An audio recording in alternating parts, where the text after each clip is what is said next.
and first aid kit in the kitchen. So we do lock the outside doors once the event begins, and we don't prop them open or Neil Trugman will hurt me.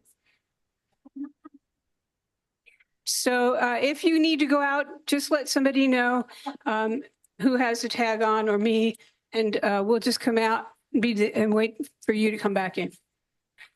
And emergency, let's see, I've got all that. Fire alarms can be found throughout the building. Oh, and there are landline phones in case the cell phones are out. One in the rabbi's office up here and one downstairs in the back. There's an office that has another landline. And meantime, put your cell phones on mute or turn them off and just get ready for a wonderful evening. Thank you very much. My name is Larry Stoller, relatively recent addition to the Adult Education Committee. And I have the pleasure of introducing our guest speaker this evening. First, let me extend a thanks to Seth Katzen, President and CEO of Delaware Jewish Federation, who brought Aryeh Green to us. And so our guest this evening is the Chief Strategy Officer at Gigawatt Global, developing renewable energy projects in Africa. He's based in Jerusalem, and head of its U.S. nonprofit affiliate, Gigawatt Impact. He's the author of My Israel Trail, about his hike on the 700-mile Israel National Trail, and about overcoming personal challenges. He also serves on the board of Jerusalem's Ma'aleh Film School, the only Jewish film school in the world, and he serves on the board of Israeli Cool, a leading online Israel advocacy platform.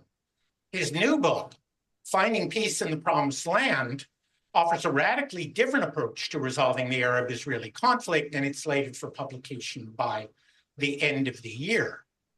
Aryeh has been a policy advisor to Natan Sharansky and a business executive and consultant for the past 3 decades.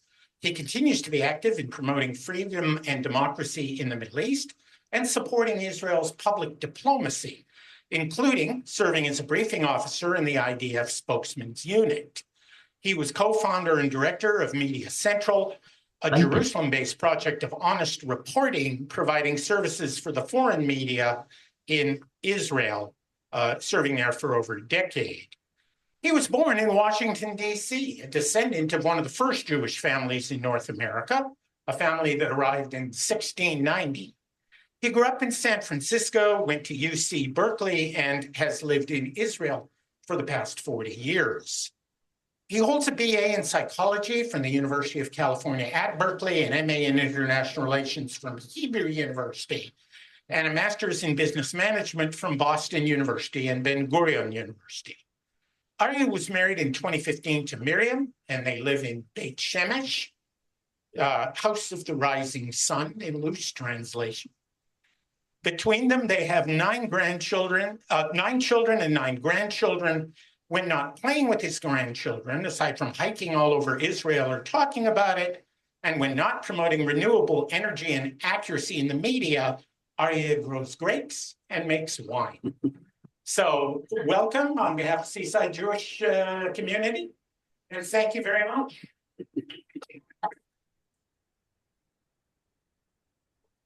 Thank you very much, Larry. Let me know, I have this lapel microphone if it's too loud or not loud enough. I want to thank you, Larry, for your welcome. Rabbi Julie, thank you very much for joining us. And Sam and Leslie, it was lovely meeting you this evening, and thank you for a lovely supper. I want to thank Seth, as well as Carol, for the invitation and for facilitating, coordinating, and inviting me to speak with you tonight. I want to, this is kind of unusual. I don't normally advertise my family behind me, but in fact, I think it's a little bit appropriate because what Seth and I talked about was that I should come and give a more personal perspective on what's going on in Israel. And so it wasn't intentional. It's just my screen background, but kind of it is a nice way. And I want to kind of what do we call it when you give away the ending? Spoiler alert, right? This is a spoiler alert. We have a lot of heavy stuff that we'll talk about tonight, bless you.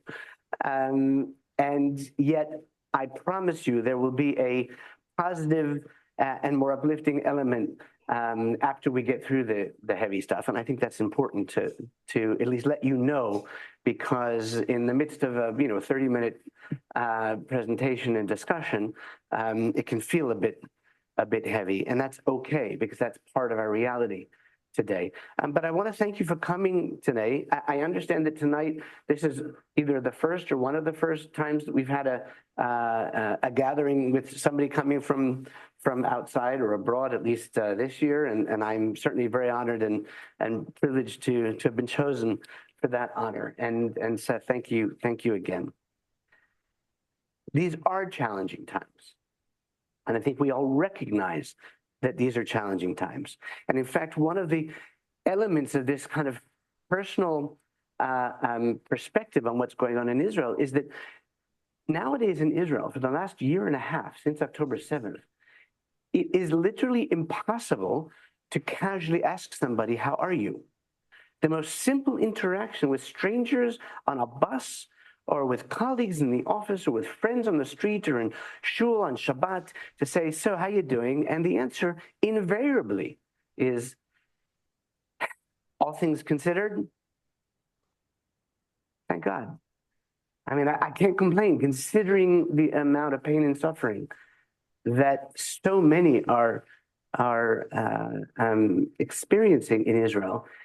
Even that casual exchange, which should be so innocuous, is something that we're missing in Israel. And that's part of our reality today. And that's part of what I want to talk about. I'm not here to give facts and figures and a lecture on advocacy and bullet points and how to defend Israel. I'm assuming, and I believe rightly from everything I've learned about the community this afternoon, that you're here because you care about Israel.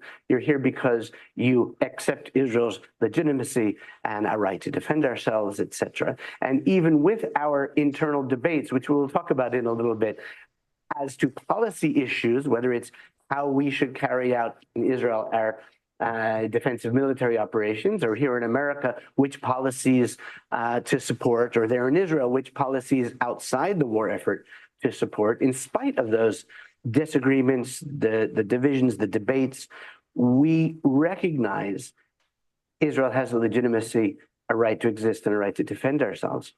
What I want to talk about tonight is not how do we defend or promote Israel on campus or in the media or in the political environment we live in, although we will touch on that. I'm here to a certain extent to give you a deeper understanding of what the reality is today for us Israelis. Now, I don't speak this in Israeli accent. If I did, maybe that would be more effective so you understand. But obviously, joking aside, I was born in America, as Larry related, and grew up here. And I've lived in Israel for 40 years. So I do feel empowered and capable of sharing with you what it means to be Israeli, even though I do so with an American accent, as somebody who was born and grew up here. The question of what's it like is a multifaceted question with a multifaceted answer.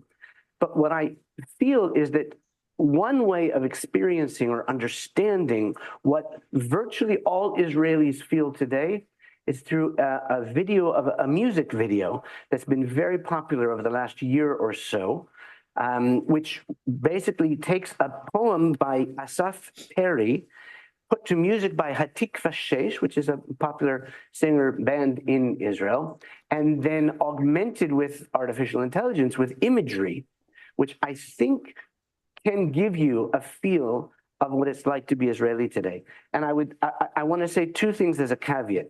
Number one, yes, we have internal debates about who should serve in the army, whether the ultra-Orthodox, the strictly Orthodox Haredi community should or shouldn't be required in a draft to serve in the army. We have internal debates about whether Arab Israelis, 20% of our society, should or shouldn't perform some sort of national service. And these debates are legitimate, and reasonable people can debate all sorts of elements of these things. This video focuses a little bit on the issue of the need to defend our society and how we do so as a society. But I do want to note that the underlying message is broader than just the issue of serving in the military and defending the country. The second caveat I want to say is I recognize that many people don't speak Hebrew, and that's, I should say, yet. Many of us don't speak Hebrew yet. So what I've done is I couldn't find a translation with subtitles of the video I'm going to share with you. So I'm playing it relatively softly. So you'll hear the music in the background, but you'll see the images, and I'm going to read a loose translation of the song so that you can really get a feeling of what it is that I would say all the Israelis in one aspect or another are feeling today. Bible teacher, the language teacher, the neighbor upstairs has already been in the reserve for a month. This lawyer is a special ops commander. Working shift. Her brother, a senior high-tech guy, the sniper on the rooftop. The top bank manager is a sergeant in Judea and Samaria. The owner of a toy store, Doron, is a company commander in the armored force. Our beloved Amedi, who sings usually in Caesarea, is actually a combat engineering soldier, bravely recovering after being wounded in the heart of Gaza. It's true that everybody looks ordinary, but we're a nation of superheroes. In each of us, there's always a soldier hidden, ready to save the world. The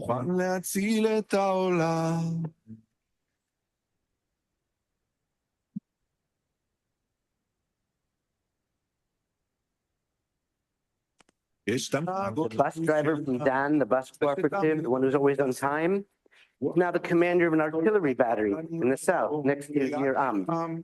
He's a student at Technion in the middle of his bachelor's degree. He's a captain in the 91st Division in the Galilee, already a month at the northern border. He's a model, he's a paramedic, electrician, he's a machine gunner. Yoni, a gifted saxophone player, is first and foremost a warrior in the elite commando unit. Everyone has a hidden closet or a large equipped box, a set of uniforms or reserves outfit, always ready for action. Yeah, it's true. Everyone here looks normal, but we're a people of superheroes. In each of us, there's always a soldier hidden, ready to save the world.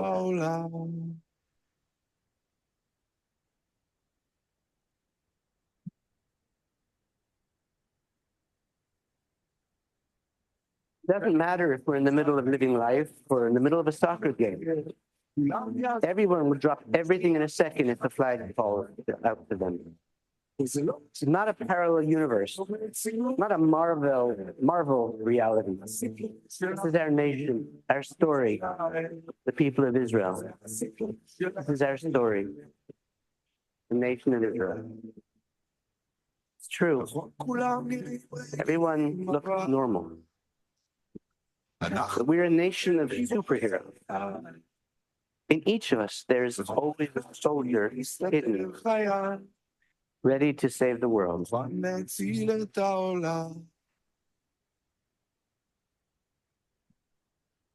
It's a difficult song. It's a powerful song. It's an emotional song, and it's a song which represents perhaps better than I can in any talk the feeling of so many of us Israelis, right and left, religious and secular, including many in the Arab Israel community, and even in the Haredi, strictly Orthodox community, whether they actually serve or not, because there's a lot of activities that these communities contribute since October 7th to our society, whether they're in uniform or not. What I want you to understand is that these are personal issues. These are personal connections. This is not some news item where hundreds or even thousands of people are butchered or raped or murdered or injured in Syria and in the Democratic Republic of Congo, in South Sudan, in Sudan itself, in Ethiopia, over in Burma, obviously in the Ukraine, in the war between the Soviet Union and the former Soviet Union, between Russia and Ukraine. These are our people. Rav Kook has a very, very important conceptual framework in Judaism that we start with ourselves as individuals, work on ourselves, and are dedicated to our own spiritual and physical health and growth. And then we have our family unit, our neighborhood, our community, the people of Israel as a whole, and then the rest of humanity. And those circles are legitimate areas of focus for our concern, for our tzedakah, for our activities.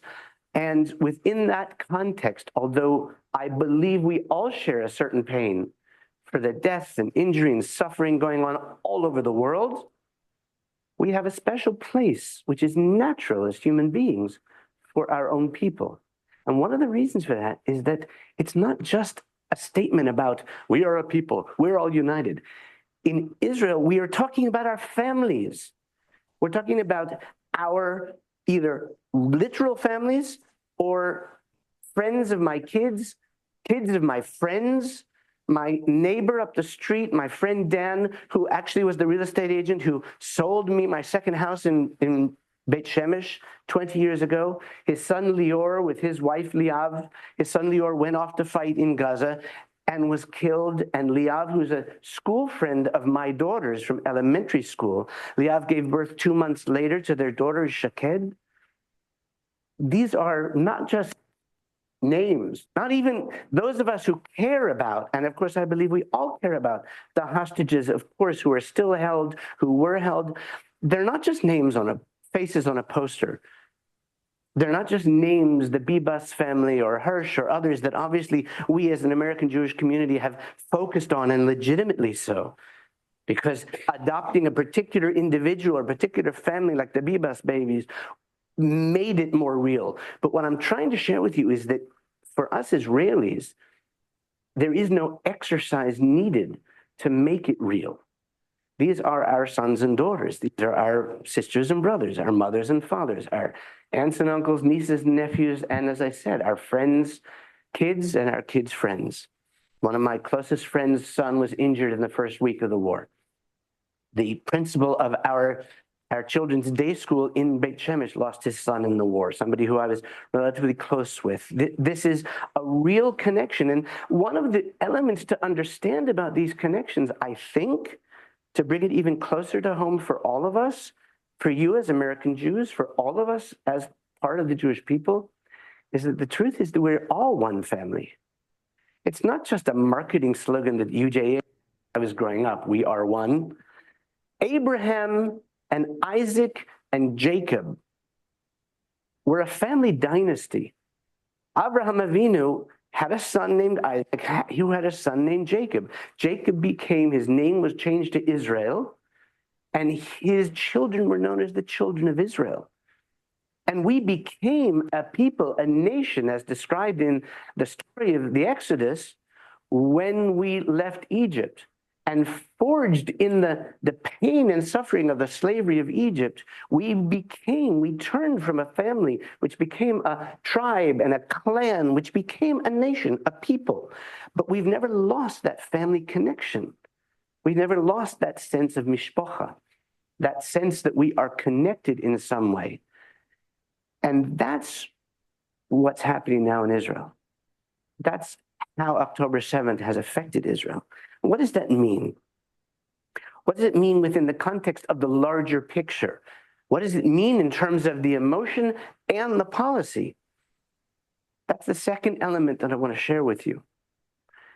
Israel has gone through, and the pre-Israel reality has gone through for 100 years, trying to deal with the violent hostility of Arab leaders and Muslim leaders in the Arab nations who opposed the very establishment of Israel, who opposed the return of the Jewish people, the people of Israel, to our ancestral homeland in the land of Israel, who violently attacked us in 1929 in Hebron, in 1936, clearly, obviously, attacked the burgeoning of the state in 47 to 49, and I don't have to list all the wars since then.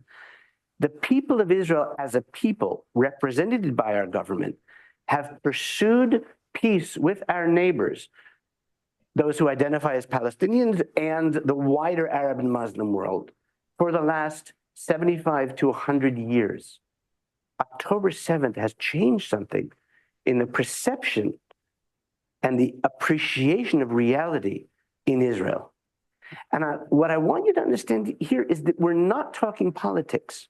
And I'll give you some very specific examples from yesterday, as well as from the recent few years, to illustrate my point. But what I want you to understand, this is not a political statement, neither about Israel's right and left, or religious and secular, or about American politics, conservative, liberal, Democrat, Republican, what have you. What happened on October 7th was a wake-up call for every Israeli, including the Arab Israeli community, including the Haredi, the strictly Orthodox community, including most of those who identify as part of the left in Israel. There is an absolute consensus in Israel, a painful consensus, that October 7th represented something that we had not admitted to ourselves for over 20 years since the beginning of the Oslo process. All Israelis have prayed for and worked for peace for the last 75 years of Israel's existence and 100 years of the Zionist enterprise. And I stand by that statement. I don't care if you go back to Jabotinsky or Ben Gurion or Menachem Begin, if you talk about Yair Lapid now and Benny Gantz, or if you talk about Benjamin Netanyahu or Shimon Peres or Ariel Sharon, we had different paths to peace. Some more concessionary, some more assertive, some more territorial, some more ideological, but all Israelis sung lullabies to our children about peace. Today, there is a recognition in Israeli society that at present, our hopes and dreams for peace still exist. But at present, October 7th illustrated for us that we have no real partners for peace. Now, why am I saying that's not a political statement? Because I'm not talking about when we start to talk more about opening negotiations with the Palestinians, whoever represents them, the Palestinian Authority, moderate Palestinian leaders, or somebody else. That's not what I'm talking about. I'm also not referring to the obvious and the hopeful expansion of the Abraham Accords with other Arab and Muslim nations over the next, hopefully, few years. What I'm talking about is a recognition for the first time since 1947 that we have to face the reality of the violent rejection of our right to exist and the violent and anti-Semitic willingness and pursuit of the murder and rape and barbaric destruction and assault on individual Jews, whether in Israel or elsewhere. It's harsh. As our children, I'm noticing most people here are basically my age, or as the younger generation would say, sorry, not sorry. Hashtag happening now. I don't care whether you compare this to ISIS and Al-Qaeda or Boko Haram, Hezbollah, Hamas, Iran, the extremist elements in Qatar and Turkey. You can look at history and compare it to the Nazis or the Soviets under Stalin, or you can go back further, Genghis Khan, or here in America, the Ku Klux Klan, or think about, depending on your generation, the Viet Cong, whoever we identify as the representation and demonstration of evil on our planet, in our human society. However we want to define that, this is here and now.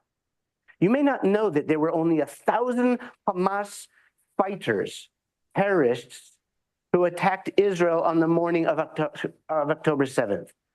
4,000 of the 5,000 who crossed the border, and with the most incredible savagery that we haven't seen since the Shoah, carried out the massive assault and attacks and rapes and murders of those at the Nova Festival and those in the kibbutzim like Be'eri and Nir Am and the others. 4,000 of them were civilians, were not members of Hamas. The recognition of this, as harsh as it sounds, is an imperative to understanding how Israelis feel today. Now, I'm connecting two things here very importantly, but I want to separate them. I started with the emotion. The emotion is strong and it's deep and it's pervasive. We have the entire nation of Israel, and by nation, I'm talking about the people of Israel, the Jews, as well as the Muslim and the Druze and the Bedouin and the Circassians and others who are Israeli citizens in Israeli society. The citizens of Israel all are still suffering from post-traumatic stress disorder, all of us, across the board. There's not a single individual in Israel who is not fearful for their safety today, a year and a half later, after the attacks not just by Hezbollah and Hamas, but Iran, and now 2 days ago, Yemen the Houthis started to send over missiles again. This is the reality that we're living in. And I think one of the things that's so important within the context of understanding why and where it comes from is not just the emotion, it's the intellectual, or if not intellectual, the recognition, the acknowledgement of the reality. We just celebrated Purim. And if Rabbi Julie will forgive me, I will give a little bit of a Dvar Torah in the midst of our conversation. I actually read the Torah on Purim morning, and the parsha that we read in the Torah on Purim morning is from the Parsha of Bishalach, which is the parting of the Red Sea and the exodus of the Jews from Egypt. And then the first thing that happens is that the nation of Amalek comes and attacks the weak and the stragglers in the people of Israel as we make our way through the desert. Amalek is described by Professor Nechama Leibovitz as the ultimate evil, because it says in the Torah that Amalek does not have any fear of God. And the absence of God is interpreted by Professor Leibovitz as the absence of any moral compass. And that absolute evil is something that's recognized by rabbis like Jonathan Sacks and others as something that we have to stand up against. Now, Rabbi Sacks actually is a very interesting example where he balances in two different arguments that he makes in different places. On the one hand, it's an ideological battle. We have to stand up to the ideology of evil, and whether that evil is Nazi-type Hamas attacks on Jews or non-Jews or others, or regular or other Islamist jihadist groups that are attacking Christians and Baha'is and Druze and Jews and others throughout the Middle East and elsewhere. The ideology of the jihadist, extremist, violent, Salafist, Islamist objection to and rejection of other religions, other ways of life, other cultures, that's an ideological battle. And Rabbi Sacks insists we have to fight that ideological battle, and of course, we would agree with that. In another place, Rabbi Sacks, however, says, sometimes an absolute evil, when it is represented in action, Professor Leibovitz's absolute evil of Amalek has to be sometimes fought physically, resisted physically, destroyed physically. And as a student of Gandhi, I can attest that even Gandhi at the end of World War II, the strongest advocate for nonviolence and for the resolution of conflict without violence, Gandhi admitted at the end of World War II that when there is absolute evil, like the Nazis, that yes, we have an obligation to stand up to it and destroy it physically. It's a very, very difficult thing, I think, for American Jews and for Americans in general, and for many Westerners, including Europeans. And it has been difficult for decades for us Israelis also as Westerners to recognize that diplomacy and negotiations may not achieve the peace that we've dreamed for and hoped for and worked for and made concessions for over the last 100 years. And yet that is the reality today in Israel. And the point is that we see Hamas for what it is, and we see their supporters for whom they are. And we are willing to call them out and to insist that we stand up for not just our legitimacy, but our right to defend ourselves. Because we see and recognize this is Amalek today. Now, having said that, I have to say as a caveat that there's a definite understanding, especially if we're being recorded. There is a mitzvah in the Torah to destroy Amalek. I am not suggesting for a moment that all Muslims or all Arabs or all Palestinians are Amalek and therefore should be physically destroyed. It's a shame that I have to clarify that, but that's what happens today in the media attacks against Israel, that if you use a reference that's misunderstood, misinterpreted, taken out of context, however you want to say it, you have to express that caveat. There's an ideological battle that we have to stand up to wherever it exists. Here talking about Amalek and the mitzvah, the commandment to destroy that ultimate evil physically applies to those who carry out violent attacks against Jews, Christians, others, Israelis, etc.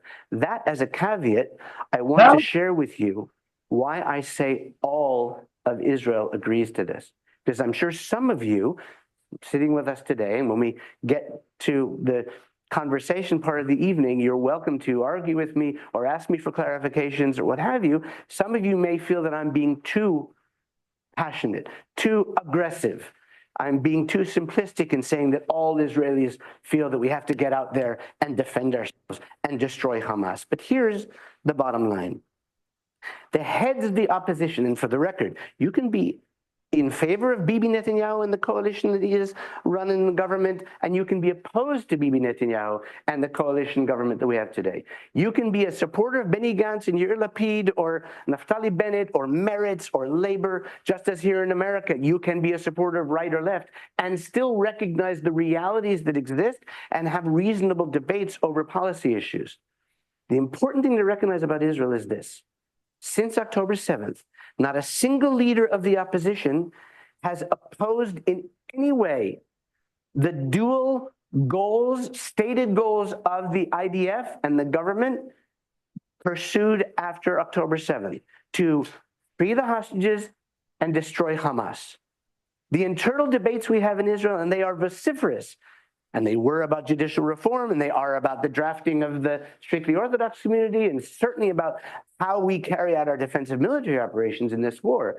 But the debates are about how we balance these two goals, what we pursue first or later, how aggressive we should be with our military operations, how much concessions we should give in the negotiations and the diplomatic maneuvers. Those are policy disagreements. Yair Lapid, Benny Gantz, Gadi Eisenkot, Naftali Bennett, the leaders of Meretz, the leaders of Labor have always supported the dual goals of the government. That is the unity that I'm talking about. And I just want to give you a quote from yesterday or 2 days ago that Gadi Eisenkot, who is the second in the National Unity Party under Benny Gantz, he urged more action yesterday, not less. He urged the IDF to be more aggressive in our pinpointed aerial attacks on Hamas leadership in Gaza. What's important to recognize, and the other thing is that there was a survey, a poll done, not last night, but the night before, the night after the operation, this current operation, which is called Oz V'Cherev, Strength and Sword, which was started on Saturday night. A poll was taken and showed that more than 60% of Israelis support this military operation, the return to military activity 2-3 weeks after Hamas broke the ceasefire and refused to continue the negotiation. Over 60% of Israelis supported it. And for the record, and this I'm going to stand by, I guarantee you that the other 30% of Israelis who answer the poll not in support of of the return to military action do so primarily out of concern for the hostages, not because they disagree with the goal of destroying Hamas, the need to destroy Hamas, the strategic necessity for the future of Israel to ensure that Hamas never has the capability to govern again in the Gaza Strip or elsewhere. And that's an important element to understand what we're talking about when we talk about how the Israeli population is looking at this. And that's why I say to you, it is all of us. It's the right and the left, city dwellers and kibbutz and moshav members. It's religious and non-religious. It's old and young. There is a consensus in Israel that we probably haven't seen since 1947, that we're all in this together and that we cannot let this ever happen again. And one of the reasons that I stress that is I think, to a certain extent, that there's a little bit of a confusion in, I would say, the world outside of Israel, and certainly here in America, politically, right and left. I'm not blaming a particular political party, and including within the Jewish community. And that confusion has to do with this lack of an understanding that this war that we are fighting is a just war. Probably it will be taught for the next 50 years as the paradigm of a just war, even more just than the 1967 war that Israel fought. The same level of justice in terms of international law, which was one of my specialties in my master's in international relations, as World War II and America's entering World War II after being attacked in Pearl Harbor, and European nations in the Allied effort to oppose Nazi Germany.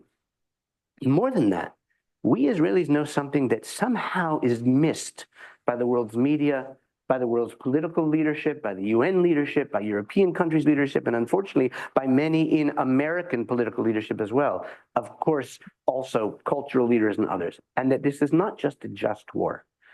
This is a just war being fought justly.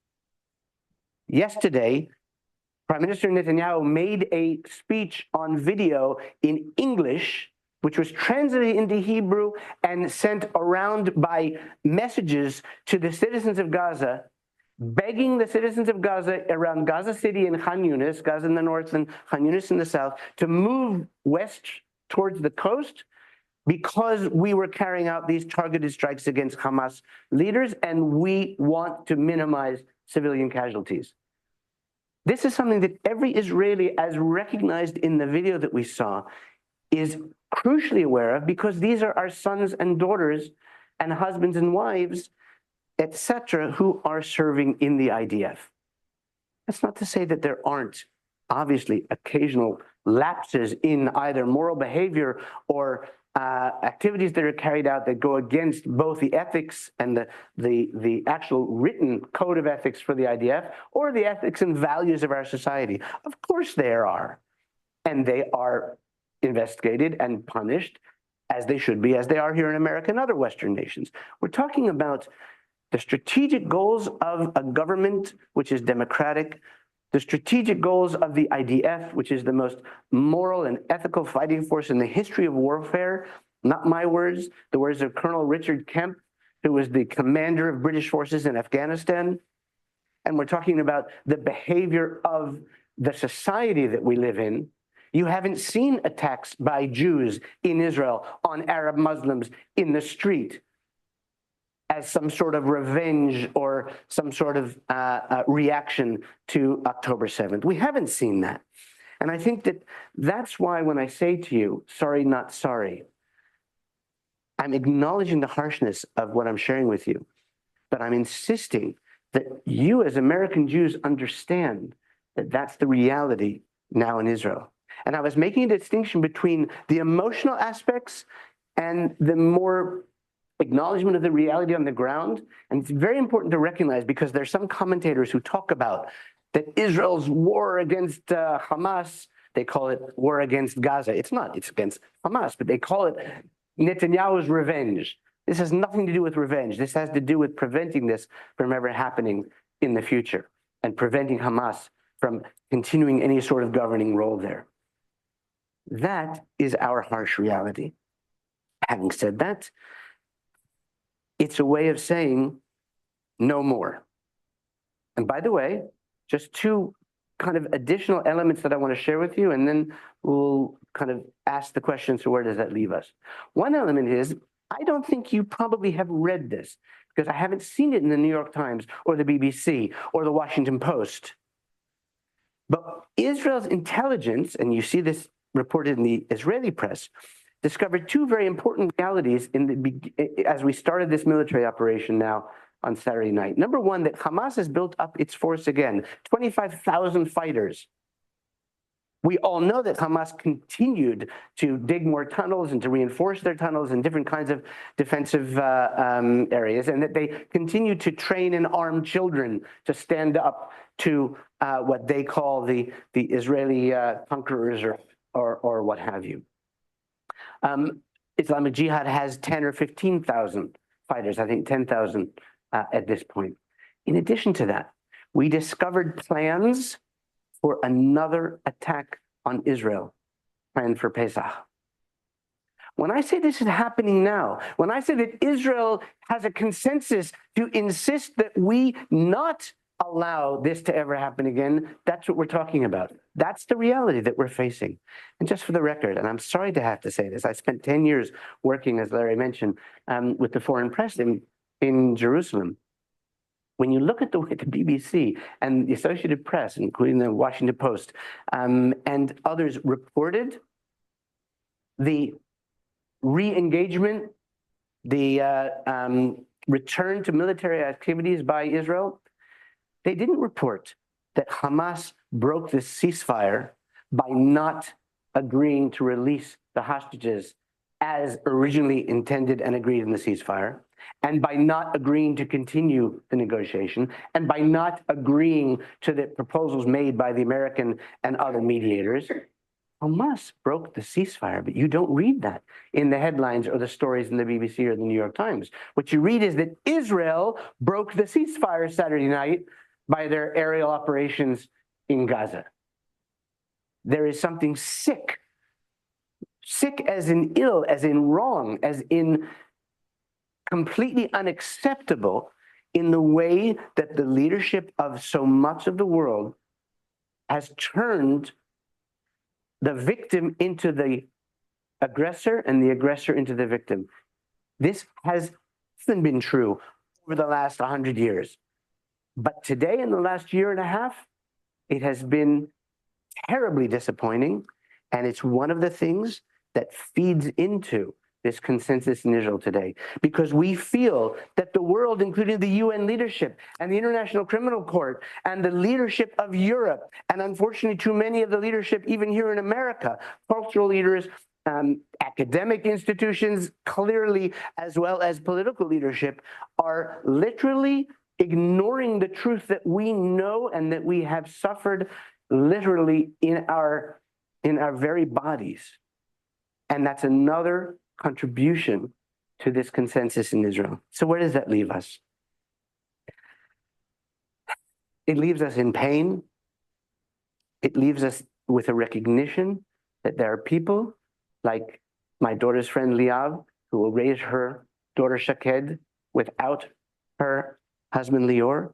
It leaves us with a recognition that there are thousands, not hundreds, thousands of injured soldiers, thousands of injured young people from the Nova Festival, thousands of their families, thousands of the families of the hostages that were taken and killed, murdered, that were taken and returned, that were taken and whose bodies are still there, and were taken and who still languish in the tunnels of Hamas.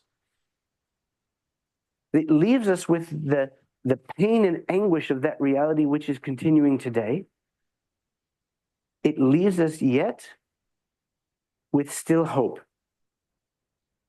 Liav celebrated, or commemorated, I should say, her anniversary with Lior, Zichrono Livracha, just, I think, Sunday night. And she did so, and there was a wonderful article by Hanoch Dob in Israel about and she's just one example of the amazing either widows of, or sisters of, or mothers of fallen soldiers who have recommitted themselves, dedicated themselves to live to live for their husbands or sons, to live for their children, recommitted to the vibrancy and the importance of looking forward and not backward. It's something that's phenomenal as part of Israeli society. It's something that's phenomenal as part of Jewish values. We often ask ourselves, how could somebody who survived Auschwitz remarry, have children, have a life? How could they not just collapse into anguish and depression and lead to their demise? And Viktor Frankl wrote a book about that called Man's Search for Meaning, which many of you may be familiar with. The recommitment to the search for meaning, a sense of purpose in our lives, is what we can look to that gives us hope in Israeli society. You may or may not know this, but even in 2024, this has been consistent over the last decade or 2 decades, but even in 2024, meaning after October 7th, and while October 7th was even more alive and painful as it is still today, the Pew Center does their research every year, every 2 years or something, which they call the Happiness Index. And they look to see which societies, on basis of all sorts of different indicators, are the happiest cultures, societies, communities in the world. The happiest Western country in the Pew reports, outside of Scandinavia, but leading America, all of the European countries, all of the Western countries, is Israel. In the midst of a war that's now active, but 100 years war that we have been suffering from and involved in since the beginning of the Zionist enterprise. There's something miraculous about that. Happiness is almost too shallow a term to use for the vibrancy of Israeli society, for the adoption of this value of life and living life that permeates Israeli society. There's kind of, not an irony, but something a little bit strange in the fact that Israel, as the startup nation, raised more money for our technology innovative enterprises in January of this year, January 2025, than we had last year, the year before, or the year before since 2022.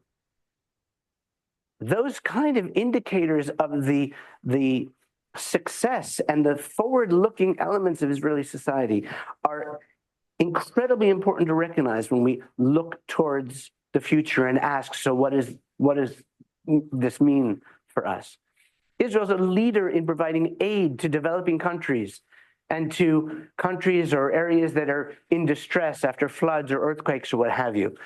Larry mentioned I work for a company that brings renewable energy to Africa, based in Jerusalem. It's the kind of activity that Israelis are known for in the developing world.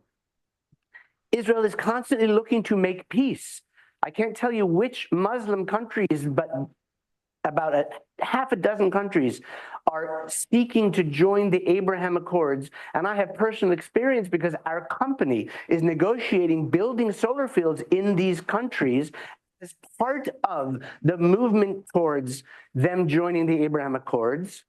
And we're encouraged to do so by the Israeli government and the American government because economic benefits are part of the entire framework of Israel's acceptance in the Arab and Muslim world.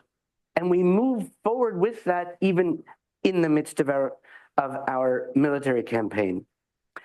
Obviously, I've mentioned that we still have and continue to have tremendous and important internal debates in Israel over policy issues.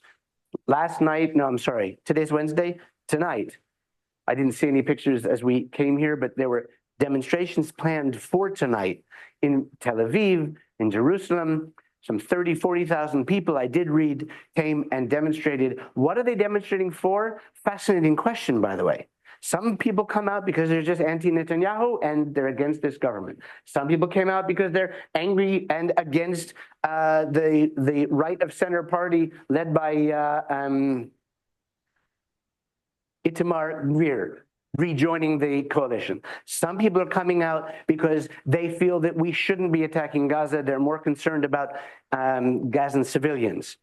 Most people are coming out because they're saying they want us to get out the hostages and not pursue a greater military campaign, because in their interpretation, if we pursue a military campaign, it endangers the hostages. Reasonable people can debate whether pursuing a more aggressive military campaign will lead to the release of the hostages or will lead to the death of the hostages.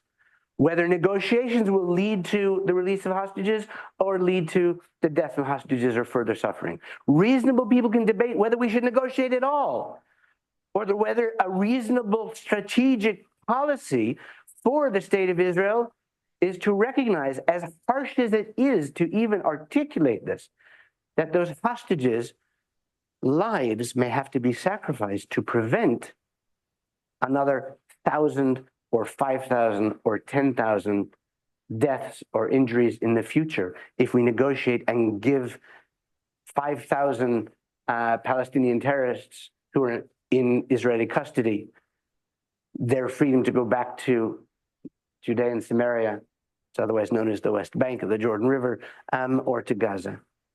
Reasonable people can debate these things. The point I'm making is that those debates in Israeli society don't negate yesterday's or today's demonstrations in the streets of Israel by a very vocal, but nevertheless still a small minority in Israel.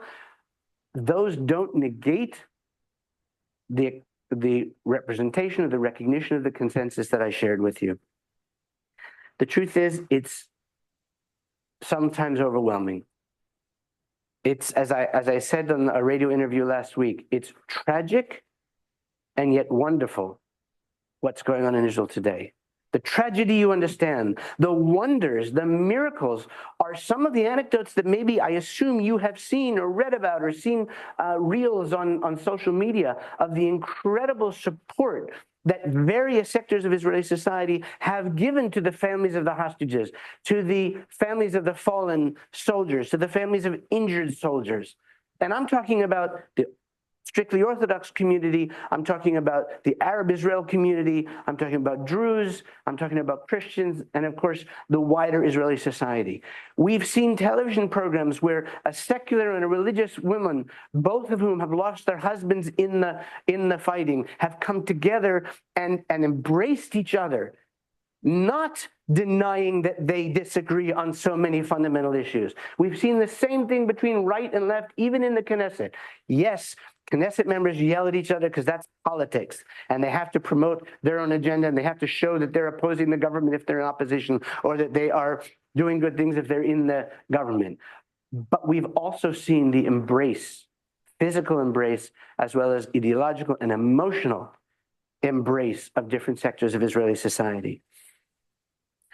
I want to close with a reference because Seth asked me to talk a little bit about my book for the last few minutes, with a few references to my book, the book that I wrote, My Israel Trail, and the book that I'm writing now about a radical approach to the Arab-Israel, to resolving the Arab-Israel conflict. And then we'll close, and I'm very happy to take your questions, to hear your arguments if you would like to disagree with something I've said, and to elaborate on any of the elements that I share with you tonight. The book that I wrote, My Israel Trail, basically describes my trek along the Israel National Trail. You may not be familiar. It's kind of Israel's Appalachian Trail. I think, Larry, you mentioned it's about 700, 800 miles from Eilat in the south to the border with Lebanon in the north. I hiked the Israel Trail after, unfortunately, what was a devastating divorce, a divorce that I hadn't looked for after almost 30 years of marriage. And I hiked it all alone. I hiked it continually without a break, with a 50-pound pack on my back at age 51. The usual cohort that hikes the Israel Trail are 21-year-olds after the army. At 51, I was out there for 8 weeks, hiking every day except for Shabbat. And I had transformative experience, which I write about in the book. But the book is not only about the hike itself and the geography of Israel and the history of Israel and the people I met and our culture and our society. It's also about the lessons that I learned in the course of the hike, which enabled me to reach a level of healing for my pain and suffering from my divorce, and to move on with my life. And I can summarize very quickly the 5 elements that I describe in the book. The first was humility. a simple recognition which I gained while walking through the desert alone in the silence of the desert, that we're a speck of dust here in the vaster universe, that our sense of self and our self-importance is out of proportion with the reality. But beyond humility, I learned on one particular mountainside where I got kind of trapped and I didn't know what to do, and I was ready to call the rescue services because I couldn't go up and I couldn't go down. I reached a level of acceptance. I said, okay, this is your reality. You're here on the side of a mountain. You've got to look at what your possibilities are and make a decision and then act on them. Nobody's going to come save you. And that acceptance of reality then, of course, translated into my ability to accept the reality that I was divorced, something I had never expected. And then beyond that, that enabled and opened up my heart to reach the third element that I describe is gratitude, a real appreciation for the blessings in my life. And then beyond that, to reach a forgiveness of my wife for her choice to break up our family, of God for letting this all happen, of myself for my own contributions to the situation I found myself in. And then finally, the fifth element, which was a sense of purpose, connected to Viktor Frankl's work about our search for meaning. And rededicating myself to my own personal and professional and family goals enabled me to look forward, to move on with my life. That basically is the story of my Israel trail. The book that I'm writing now takes those 5 lessons and applies them to the Arab-Israel conflict. And I think you can almost intuitively understand where or what direction this leads in. I think humility is a very important part about approaching Arab-Israel peace. For 100 years, we've had various different leaders, from Count Bernadette to Bill Clinton and Jimmy Carter to Barack Obama, and also, they're not only Democrats, Richard Nixon and others have said, I can solve this problem. I'm going to come in and I'm going to force a solution. A little humility would go a long way in working for Arab-Israel peace. The acceptance issue is an imperative. Now, we Israelis, and I acknowledge this, there is an imbalance here. We Israelis over the last 50 years have come around, and I mean right and left. Very important to recognize. Even the right-wing Israelis, led by Netanyahu, but before him by others like Ariel Sharon and Tzipi Livni and Ehud Olmert, 70% of Israelis, as of February of 2024, that was the last report that I've seen, 70% of Israelis agreed to the following statement. If the Palestinians were to agree and actually live in peace with Israel, I would support the establishment of a Palestinian state. 70% of Israelis already accept the idea that there is a relatively recently formed, but nevertheless existing community of Arabs who self-identify as Palestinian and accept their claim and right or desire for some sort of political expression in an independent state. The Arab and Muslim world have yet to come to that level of acceptance.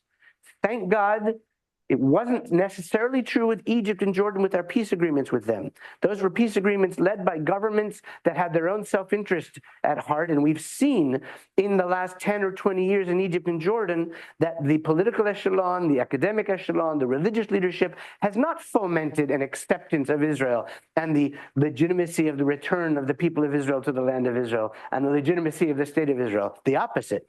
But with the Abraham Accords, we have seen in the United Arab Emirates, in Bahrain, both of which I visited, in Morocco, in Sudan, a real acceptance of the place of the Jews, the place of the people of Israel in the Middle East. That's what we're looking for in terms of this acceptance, and that leads to the issue of forgiveness. It's going to be extremely difficult for Israelis to forgive Hamas and the terrorists who carried out the butchery and the savagery of October 7th. But in general, and it seems callous, but I'm allowing myself, because I want to finish and open up our conversation, I'm allowing myself to literally put that aside for a minute and look at the wider picture. The 100 years of Arab and Muslim violent hostility to Israel, which has forced us, which has killed our children and our people and injured us and forced us into wars and has been devastating for us. And also, as Golda Meir said, has forced us in defending ourselves to kill their children, in addition to them with their warfare killing our children. Israel's society will come to, and I'm saying will come to, not just has come to, but will come to a sense of forgiveness of the Arab world and the Muslim world for their animosity towards us once they relinquish that animosity. The Palestinians, the other Arab and Muslim leadership and people need to reach a level of forgiveness themselves. They need to forgive Israel for our existence, for our insisting on our return to our ancestral homeland, on our insistence on defending ourselves and not going like sheep to the slaughter. They also need to forgive us for our defensive military operations, which have injured and damaged property and injured individuals, including civilians, and killed far more civilians than we would ever have wanted to. And the Arab and Muslim world and the Palestinians will have to forgive us for that, for us to be able to move towards peace. I kind of skipped over gratitude only because it's the most innocuous of the 5 elements when you relate it to the Arab-Israel conflict. But gratitude, like forgiveness, is an integral part of the religious tradition, not just of the Judaism you're familiar with, the brachot that we say, the hallel that we say, the continual expression of our gratitude for the blessings in our life. Muslim tradition has the same sense of an understanding of the importance of an acknowledgement and a recognition and an expression of appreciation for the blessings that God has bestowed on humanity and on Arabs and on Muslims and on all of us. And similarly, we know how important forgiveness is in Jewish tradition with regard to Yom Kippur and other elements of our tradition. In Islamic tradition, we're in the middle of Ramadan right now. Forgiveness is an integral part of normative Islamic thought and belief. And the most important element of those 5 is this sense of purpose. One of the things that Israel has that I related to here now, but I will mention in a slightly different context, is that sense of purpose which gives our life meaning. The early Zionist movement had a sense of purpose to establish the state of Israel. The first 50 years of the state had the sense of purpose, which was to bolster, to build up the institutions of that state and to defend it. And we now have, in these last 50 years and the 50 years we're looking forward, a definite sense of purpose of not only building up more the flourishing of our state and its democracy and being integrated into the wider Levant, the wider Middle Eastern society, but our sense of purpose of making the world a better place permeates almost everything that Israelis do in our society.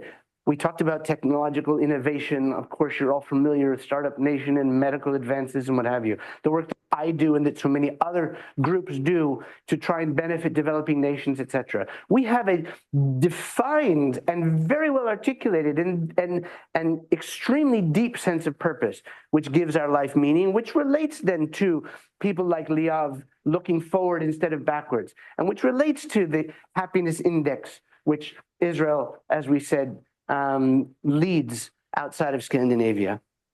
The Arab and Muslim world, and particularly, and here I'm talking about the leadership. I'm distinguishing between the followers, the people, and the leadership, which unfortunately, most of them being autocratic, inculcate in their people much of this ideology, which is difficult in itself.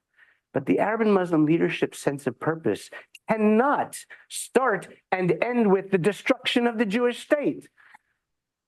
My book will relate mostly to the importance. Of course, that's not a legitimate purpose or goal for any state, but certainly not within the context of our looking at the Arab-Israel conflict. And if that has been the goal of most Palestinian organizations and political groups and leaderships until now, then looking forward, we have to find a new set of leaders, specifically in the Palestinian society, but across the Arab and Muslim world, who will focus on the bettering of their own societies, of the provision of benefits to their own societies, of the development and the flourishing of their own societies, not to mention creating more open and tolerant and democratic and liberal societies, as well as the betterment of humanity as a whole. When we reach that stage of a new leadership developing within the Muslim and the Arab and the Palestinian societies, then we can, and I think only then, can we hope to achieve real peace. I, for one, I'll just close by saying, I'm confident that we will get there. And I'm confident that we'll get there because, I don't know, Larry, if you mentioned this, when you mentioned that I worked with Natan Sharansky when he was Minister for Diaspora Affairs and Vice Prime Minister in Israel's Prime Minister's office. I was responsible for connecting him with freedom and democracy activists across the Middle East. Syrians and Saudi Arabians and Iranians and Iraqis, Jordanians, and of course, Palestinians. And I have personal friendships and a personal familiarity with the true moderates across the Arab and Muslim world who truly accept Israel's existence, who are truly ready to build a new society. And if you can go so far as to call for a reformation in Islamic thought, I know that that's not going to come about through any coercive or outside effort by the Western world telling the Arab or Muslim world that they have to do this. It's going to come from within by those truly moderate religious and cultural and political and social leaders within Palestinian and Arab and Muslim society. And I'm confident that it will happen, but it will happen in the next 2 years, or the next 2 decades, or the next 2 generations. I don't know. But I know that the possibilities exist. And I would close only by calling for using this platform to encourage our leadership and all of us to do what we can to encourage those moderate leaders in the Arab and Muslim and Palestinian societies to be able to lead their societies in a different direction. Thank you for listening. Thank you for being here. I'm looking at Seth to tell me, or Carol or Larry, when we want to formally close. We can have a few questions and conversation and discussion, and I'm happy to stay around a few more minutes afterwards if you'd like. So if there are any questions or discussions or comments, I'm very happy to take them. Are you looking for a microphone? Okay.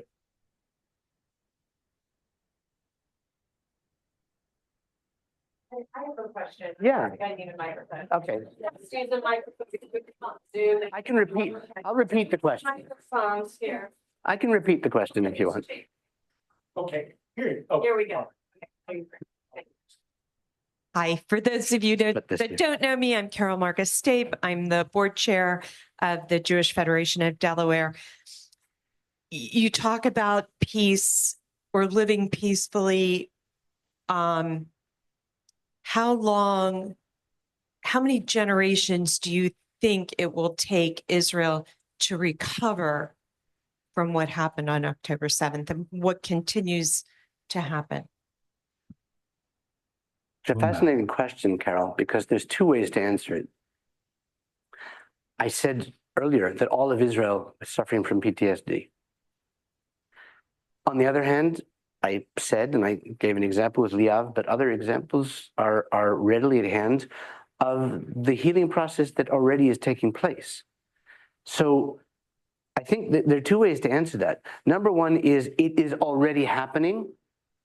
Number 2, it depends a lot on what happens next. The discovery of plans of Hamas to carry out another similar attack has shocked Israeli policymakers and the Israeli people in a way that I'm sure you can imagine. And it hasn't gotten any play in Western media, but it is an integral part of the answer to your question. If Israel feels that there is no partner for peace, it's going to take years. If Israel feels there's a partner for peace, then the recovery will be even more accelerated. But I just want to note that the tragedy and horrific nature of the attacks on October 7th cannot be compared to other experiences in Israel over the last 80 years. But, well, we can compare it to 1929, the pogrom in Hebron. It's a direct connection ideologically and in terms of the behavior of those involved. But the 1973 Yom Kippur War was an incredible trauma for Israel, both in terms of the number of losses of soldiers as a percentage of our population, as well as the strategic reality of the mistakes made. And here too, we have a similar process where there have already been investigations in the IDF and by different bodies, and eventually there'll be a state governmental investigation and analysis and report on all of the mistakes made from the lowest level of the local commanders up to the Prime Minister's office. But my guess is the healing will be faster than it was, for instance, from the 73 war, which is partially because our society is more healthy and strong and more forward-looking, as we discussed, partially because of the advent of social media, which enables the kind of, we all know how terrible social media is in terms of hate speech and anti-Semitism and racism and what have you. But I think it's important to recognize how powerfully helpful social media is and has been and continues to be in Israel in particular, in terms of the supportive environment that people have found in posting uplifting videos, like I mentioned, of the two women who otherwise disagree, but who came together in their grief and in their looking forward. I think also there's one other thing to say, and that is, if we think of October 7th as Israel's 9/11, because I referenced Nazis, Shoah, whatever other, comparisons we make. If we think of Israel as of October 7th as Israel's 9/11, the healing that came from 9/11 had a lot of different elements to it: political, cultural, policy-wise, etc. The killing of Osama bin Laden was a very important turning point, I believe, for the American people, and this has nothing to do with politics, in recognizing that we stood up for our not just right to defend ourselves, but we didn't just fight the ideology. And we didn't just rely on diplomacy, which, if diplomacy can resolve conflicts, we all agree that it's the best way to pursue the resolution of those conflicts. But by the killing of Osama bin Laden, the American people, and I mean the majority of Americans, Democrats and Republicans, recognized that this was a finite point of closure. It wasn't a destruction of the ideology of al-Qaeda. It wasn't even a destruction of the operations of and the apparatus of al-Qaeda, but it was an important symbolic next step in moving beyond and recognizing that we're in a new world here in America with regard to the Islamist jihadist goal of attacking all of Western civilization, starting with America or starting with Israel or what have you. We can see that now, and again, this is not political. It doesn't matter whether you're Republican, Democrat, right or left. The whole issue of Iran has now also come to the fore because of the Houthis, because of Hamas, Iran's support for Hamas and Hezbollah and what have you. And it's a very interesting element of looking at the reality that we're all facing. But even if, let's say you're a Democrat and you wish that the agreement with Iran had been continued and you wish that Donald Trump had not won the election, it doesn't matter. From an Israeli standpoint, the understanding that the problem with Hamas is not only Hamas. We took out all the leadership of Hamas. We know we will never be able to destroy and eliminate the ideology of the Muslim Brotherhood standing behind Hamas. But we all recognize that Iran, as Hamas's primary sponsor, is something that we will have to deal with, and their nuclear ambitions is something we will have to deal with at some point in the very near future, whether that's encouraging a revolution in Iran where the people will rise up and overthrow their own leaders, whether it is a military operation against Iran's nuclear capabilities, whether it's using not just diplomatic but economic sanctions on Iran in order to either have the government fall or change their policies. We Israelis recognize, and it's not just Iran, it's Qatar, it's Turkey, it's a number of other both Arab and Muslim nations and a number of European and Western nations that we recognize that reality. When you talk about the healing which will come, the internal healing within Israel has begun, and we can already see it. The policy orientation part of that healing is what I've been talking about all evening. The commitment and the consensus in Israel to destroy Hamas's ability to govern, to ensure this can never happen, not by Hamas or Hezbollah or otherwise. And on top of that, it's going to be impacted by how the rest of the world either joins in that effort, recognizes that this is a clash of civilizations that we have to bring to a head, and to win as Western society, as the free world. And that's going to help a lot with the healing as well. Sorry, that was a long answer. I apologize for me. Yes, Well, And I wanted Yeah. to say something. sure, Rabbi Julie. I thought you were going to talk about your hike across Israel, so I didn't.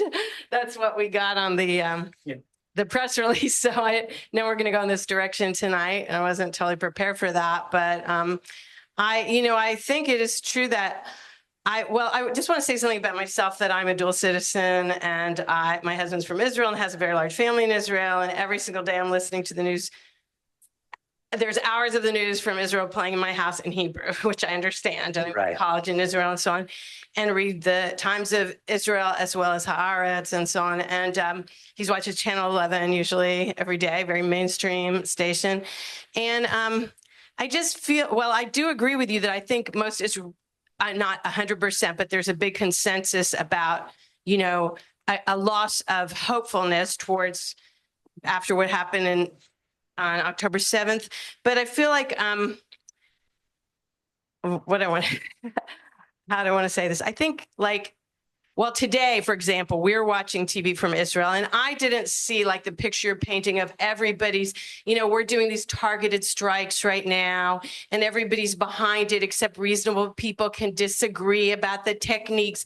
I saw a lot of pain from Israelis who are very upset, especially the people who are the families of hostages who feel they have been disregarded, not listened to. They're saying they have to come to the U.S. to ask for help because they fear they're being dissed by their own government. And they feel that they're being sacrificed, that their loved ones are being sacrificed. And when you said someone of the politicians you said is right of center, I think that person's very far right. Like Netanyahu has some very far right people who represent about 10% of the country, but who have great positions of power and one rejoined the government now. So there's a lot of opposition right now because the people that don't want the Shin Bet director fired and the AG fired, the Attorney General fired. Mhm. And it's too much. I mean, I am loath to speak about politics in the U.S. because we try to avoid being too political, but there's a certain similarity of people who want in leadership who want to weaken their own, weaken the independent, weaken the press, weaken the universities, weaken the judiciary. And that was like huge, massive protests. It wasn't just like a fringe group of people that were there. I think there's more division than you're expressing. And just one other thing I want to say, because I hate, also, it's painful to say this because I'm usually defending Israel. I see all this animosity towards Israel. It's like everything's so extreme. But I also see when we watch this news from Israel, hour after hour after hour, we see funerals daily of the young people that have been killed, people displaced. Also, the tens of thousands of people are displaced in Israel. I'm just saying in Israel, and who feel their needs are not being met. But almost never has there been anything about, what's happened on the other side of the border with the families in Gaza. And I do understand that when you're fighting for your survival, there's this being attacked on all these fronts. But unfortunately, people who are outside of Israel do see that. And then, and I think that that's also driving a wedge, like to just say it's all, everything. We're doing all the right things and we're trying and we're peaceful and we love peace because we sing songs about peace and but anyway, I don't want to get in a whole big debate about it, but I just thought maybe the tone was a little too like we're all united and we all agree kind of, right? There's just a few little things that good people would disagree about. Do you catch what I'm saying? Absolutely. First of all, I appreciate, Rabbi Julie, your being upfront. And I actually don't think we don't have a debate so much as the question of where our stress lies, where our focus lies, and also our interpretation of what the divisions in Israel today, what they mean and what they represent. So I would say somewhat simplistically, but so I don't disagree with you. When I talk about the consensus in Israel, I'm not suggesting, I think I made it clear a few times, there are tremendous debates in Israel. You mentioned judiciary and obviously about the military campaign, etc. But I think there are two things to understand, which I think is important. On the one hand, I wrote an article actually a few years ago called Israel's Centrist Consensus. You can find it on Times of Israel. And the purpose of the article was literally listing all the areas where every major political party in Israel, and I'm not talking about the far left or the far right, the 80% of Israeli political parties representing 80% of the society agree on all these issues. Israel should remain a capitalist state, but provide for its poorer sectors with a lot of the socialist mechanisms that have been developed over the years. Israel has to stand up to Iran and must not let Iran get nuclear weapons, even if it means we go to military action. Israel's economy, housing issues, health service issues, and even the issue of if we have a partner, we are willing to make concessions. How, where, what, a state, whatever it might be, the consensus exists. And here when I talk about, that's in general about policy issues. Here when I talk about the consensus, I was focused on two things. The commitment to destroy Hamas and the commitment to release the hostages. That's an absolute overwhelming consensus. Even those demonstrators who are out there yelling, Bibi, go home, Bibi has to be fired, go to elections now, or whatever it is, are saying that because they want to destroy Hamas and they want to get the hostages, they may have a different balance or a different set of priorities. And that's one of the things that polls in Israel over the last year and a half have gone like this, that sometimes a majority of Israelis say, get the hostages out, even if it means stopping the war and leaving Hamas in power. And usually it's the opposite. We can't leave Hamas in power. But I want to say two other things very importantly. Number one, if you think that the media in America has a political agenda, like Fox, MSNBC, New York Times, whatever else you want to mention, right or left, it's important that you recognize the same is true in Israel. I looked on the Times of Israel's site this morning, which I do every day, and the Jerusalem Post and Haaretz, and there were 6 articles about the demonstrations that were planned for this evening.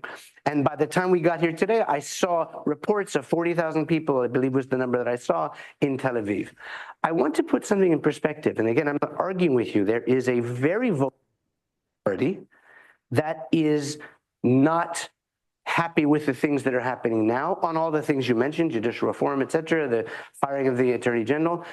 There are a significant minority of Israelis. Last poll said 30%. They said that Bibi should resign now. Not that they were against the military action in Hamas, but they were against Bibi and this government, this coalition government. Perfectly legitimate. That means that 70% of the country said no, they don't want Bibi to resign right now. 65%, the last poll I saw was about a month ago, so it was before the resumption of military. Did I say 60? 65% of Israelis agreed with the statement that when the war is over, Bibi should resign, we should have new elections. That's an important statement. And that's a reflection also of the people who go out to the street. They are part of those who are against the coalition, the government. Perfectly reasonable. But the media inflates and exaggerates the importance. It is, I will insist, it is a small minority, but very vocal, whose voice is, what's the word? Augmented or expanded by the media, who are out there protesting. And that's simply a fact when you look at all the polls, when you look at the voting behavior of our public, but partially because things are so complex. There are people that are against the war, but will vote for Shas because they're interested in other agenda items. There are people who are in favor of the war that will vote for Yair Lapid and Benny Gantz because they're interested in getting rid of Bibi. So it's a lot more complex, and I think it is, forgive me, it is a little bit of a shallow picture of Israel to say, oh, there's so many people out on the street, therefore there's not the consensus that Aryeh is talking about.